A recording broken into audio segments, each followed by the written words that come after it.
Hayotda achchiq haqiqatlar borda, bilasiz. Negadir doim ko'nglimiz og'ritgan insondan emas, aksincha ko'nglimizga qaraydigan insonlardan alamimizni olamizda. Biz sevgan insonlarga ozor beramiz, lekin sevmagan insonlarga poyandoz bo'lamiz. Nega? Yaxshi ko'rgan yaqinlarimizga, kasal birodarlarimizga vaqtimiz yo'q, lekin 7 yot begona insonlar bilan oshga har doim vaqt topamiz.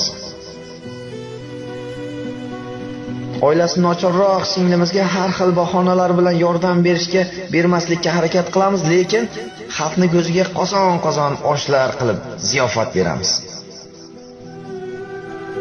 Ota-onamizni haftada bir bora ko'rib kelishga fursat yo'q, lekin ammo ulfatlar bilan o'tirishga har doim vaqt topamiz.